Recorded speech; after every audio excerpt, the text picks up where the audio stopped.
At least 10 bodies on New York's Long Island discovered late last year. Well, tonight on CBS, 48 Hours Mystery reveals exclusive new details about the ongoing investigation into a suspected serial killer in the area.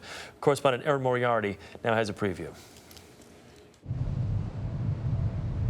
My sister was last seen running along the roads.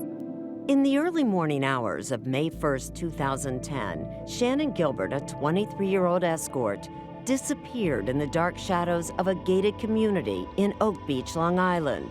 Shannon's sister, Cherie, says Shannon made a panic call to 911. She felt like she was in fear of her life that night. That was it. She just disappeared into the night. 6 months later, the search for Shannon led to a gruesome discovery. 4 female victims. The bodies were dumped in a secluded stretch of beach on Long Island. The bodies of 4 young women were found wrapped in burlap along a lonely strip of highway on Long Island. We could have a serial killer. One by one, the bodies were identified. Shannon Gilbert was not one of them. But like Shannon, all the victims worked as online escorts, and they all went missing while going to meet clients. Lynn Bartholomew's 24-year-old daughter, Melissa, was last seen in New York City more than a year and a half earlier. My fiance and I were actually watching. They were televising where they found the bodies, and we just looked at each other and we started crying, and we had a sinking feeling that it was her. Now it is one of the largest criminal investigations in Long Island's history. But when Melissa Bartholomew vanished, even the family's attorney, Stephen Cohen, could not get the NYPD to take notice. I contacted them, and they said, she's a hooker, she's a prostitute, she's an escort. We're not going to assign a detective to this.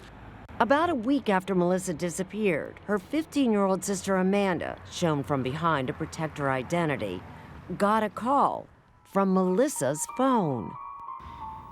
I mean, when Amanda answered the phone, you know, she was so excited. Oh my God, Melissa's finally calling me. And then there's a guy on the other end. And this voice is saying, oh, this isn't Melissa. Yet he was soft-spoken and had a very controlled and comfortable manner of speech, which made his horrific messages all the more devastating. And he began to toy with her. And for the very first time, she heard the voice of the killer.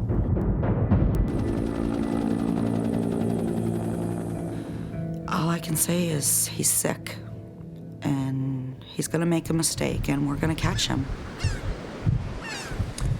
And Erin Moriarty joins us now. Good morning, Erin. Good morning. We're doing this story now because there is a sense of urgency. You know, serial killers like this don't usually stop on their own. They have to be stopped. And I think it's important then for people to, they know something, to talk about it. These phone calls, these taunting phone calls almost, have the investigators learned anything more about this? Have they been able to glean anything from these calls? Well, investigators say that they believe that he is a white man, that he's probably between the ages of like late 20s, 30s. We know he's persuasive. We know he's charming. And from interviewing so many other serial killers in the past, he's probably someone who's kind of hiding in plain sight. Yeah, 10 bodies now total. Are they under, I guess, is it the same person? I know there's so much talk with everybody that they found that maybe this could be the work of a number of different people, but are they working? Well, it turns out, it looks like that, as hard as this is to believe, that stretch of beach might just be a dumping ground for more than one killer. We know that 4 of the bodies are connected with one killer.